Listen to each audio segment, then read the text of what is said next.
Welcome to this video series, Strength Training for Weight Loss. My name's Kamina Sue from Strength Karma, and in this video we'll take a look at why strength training is good for you. About 30% of any weight that you lose if you go on a diet is lean muscle mass, and that's why a lot of the time when people have been on a diet, they actually still feel quite flabby, and that is because not only have they lost fat, but they've also lost muscle. So strength training is so brilliant to help to counteract any lean muscle mass loss that you might be experiencing. So if you're relatively happy with the weight that you're at, but maybe you're feeling that you'd like to get more toned, for example, then you could do what's called a recomp, which means recomping your body from carrying more fat to carrying more muscle.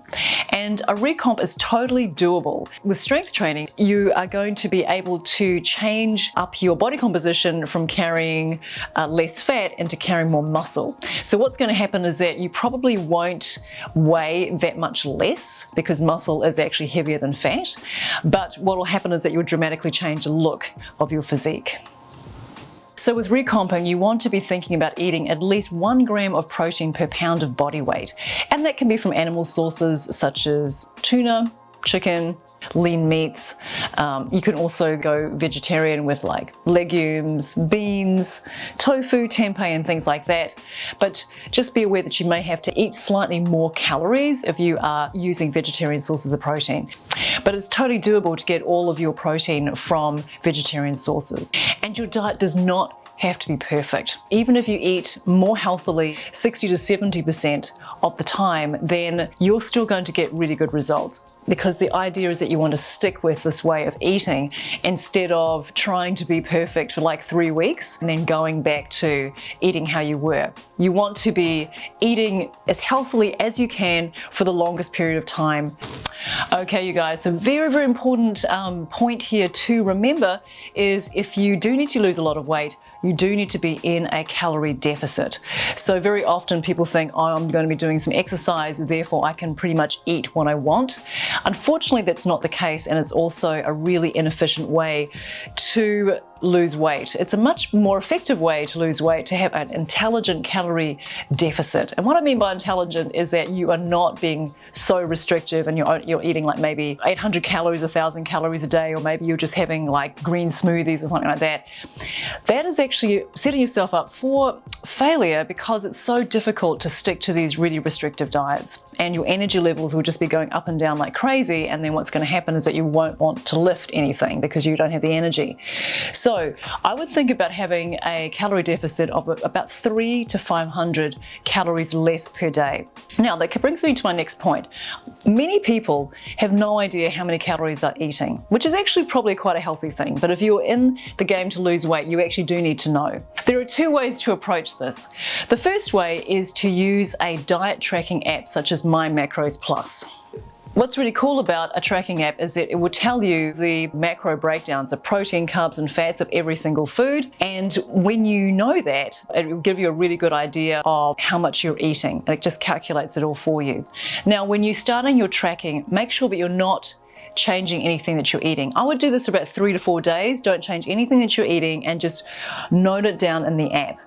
So after about 3 to 4 days of tracking, you should know how many calories you're eating, and then you'll be able to know how much you should be cutting out. So if you are new to being on a diet, I would probably suggest starting off slowly and maybe cutting out 300 calories. If you are ready to make a little bit of a push and you want to see some progress a little faster, I would aim for 500 calories less a day. So if you don't like the idea of tracking, maybe you're afraid it'd be very stressful, might make you a little bit neurotic, then you can do a second way of tracking your calories, and that is portion control. And you can use your own hand to work this out. So for a serving of carbs, you'd be thinking about a fistful of carbs. Say rice, 1 potato, etc., etc. For the protein component, you'd want to be thinking about the palm of your hand. So a palm-sized piece of protein or serving of protein per meal. And then for fats, you want to be thinking about roughly the size of your thumb. So if you think about that, and also choosing more whole foods, vegetables, fruits, whole grains, the lean protein sources that we talked about earlier, then you'll be having a complete meal, and also the portion sizes should work for your body. If tracking's not for you, I'd recommend that route. So you might be thinking to yourself, why don't I say go keto or be on a really restrictive crash diet? So basically guys, the two things aren't the same thing. Keto is a pretty solid way of eating, but it's a way that I personally don't recommend if you're looking to strength training for weight loss, because keto basically means being on a very low carb regime, and our muscles need glycogen to grow and also to have stamina and energy. We also need carbohydrates for our brain, because our brain requires glucose as the main source of fuel for our cognition. So it's not really a great idea to be on a keto diet if you're planning on using strength training for weight loss. I would instead recommend being on an overall calorie deficit, and then including carbs so you're properly fueled for your workouts.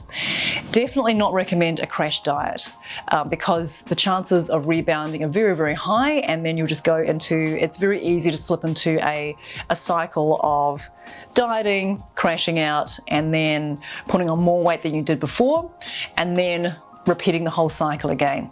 Eat a variety of foods, and also do include some treats. You don't have to be super restrictive, but just be really mindful. And also, if you know that a food triggers you, then just avoid it altogether.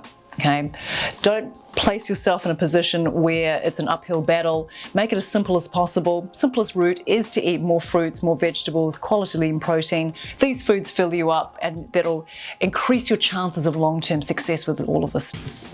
So the last little piece I want to add in this video is that if you're a woman and you're over the age of 40, the chances are that your estrogen levels are probably starting to drop.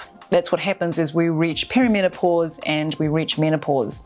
So this can mean that any kind of weight loss efforts can be pretty difficult, because you just don't have the energy, and also we tend to put on fat more readily around our middle, because our fat cells, our body's desperate for more estrogen, so our fat cells actually start to manufacture estrogen, and so our body will start to produce more fat cells in order for that to happen. So if you are watching this and you want to get onto a strength training regime, but maybe you have low energy, you're not sleeping, maybe you could be very anxious, brain fog, then I would suggest that you go to a good doctor and suggest getting onto hormone replacement therapy, or HRT. Now this is actually very safe with the body identical hormones that are on the market right now, and it could make a big difference in your weight loss efforts, along with intelligent strength training and a good diet.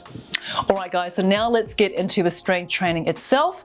In the next video, I'm going to share with you how you're going to prepare your body to lift. So stay tuned for that next video in the series.